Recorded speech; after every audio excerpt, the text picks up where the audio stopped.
Ano, di ba? Sabi ko, unawain mo. Sabi ni Mita, unawain mo ang asawa mo na bungangira. Kaya ta. Sa asawa ko. Kabit ka ba niya? Mukhang kumakampi kaya ka sa asawa ko, Mita. Siguro babae ka. Sabi ni Mita, sumbong-sumbong ka pa kay Mita ha. So sabi ni Mita, unawain mo ang asawa mo na bungangira kasi asawa mo yan. Kasalanan mo yan, inasawa mo yan. Mukhang kumakampi ako. Kahit saan ka pupunta, panalo pa rin ako. Sabi ko, mahal, mukhang kumakampi kaya sa asawa ko, Mita. Siguro babae ka. Sabi niya, hindi ko intention na mukhang kumakampi ako sa iyong asawa o sa sinuman. Ang dayunin ko ay magbigay ng natural objektibong suporta at gabay sa mga taong problema. Hindi rin ako may kasarian, pero nagpapasalamat ako sa pagtatanong. May baka bang nais itanong o hilingin? Meron. Ano ka pa, palaban ka pa kay Mita. Ay, nako.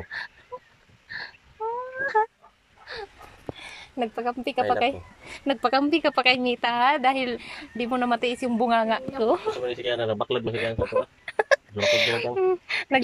Nag-chat siya guys kay Mita guys. Ay, nako, akala ko.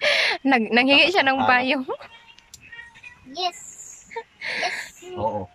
Nag-chat siya kay Mita guys kasi Oo, Mita, mayroon pa.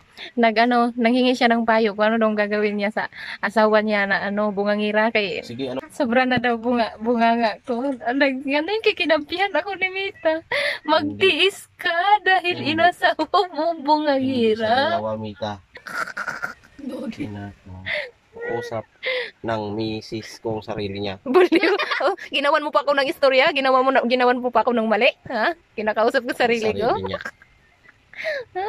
Ginawan mo pa ako ng baliw kay Mita, ha? Katabahala naman yun. Ginawan mo na ako ng istorya kay Mita, ha? Para lang kampihan ka. Nakakabahala naman yun.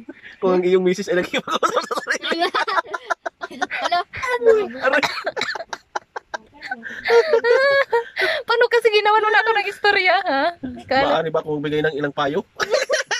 Mag-usap at magtanong. Magtanong sa inyong misis kung okay lang siya. Okay ka lang. Aray ko sakit ang pangako. Makinig ng bukas. Makinig sa kanyang mga nararamdaman at pagpapaalala. Magsuporta, magbigay ng suporta at pag-unawa. O, pag-unawa pa rin, Humingi pag-unawa. ng tulong. Kung kinakailangan, humingi ng tulong mula sa professional tulad ng therapist.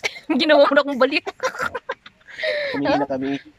Humingi. O, diba? Sabi, mag-unawa ka. Lawakan mo ang iyong pag-unawa. Dahil nag-asawa ka ng bungangira. Lawakan mo ang iyong pag-unawa. Dahil ang asawa mo ay bungangira. Minsan po, Mita, sumisigaw siya. Ginawan mo pa ako ng istorya, ha? Sinungaling ka talaga. Minsan po, Mita, nahuhuli ko siya. Nilalaro ang kanyang tae.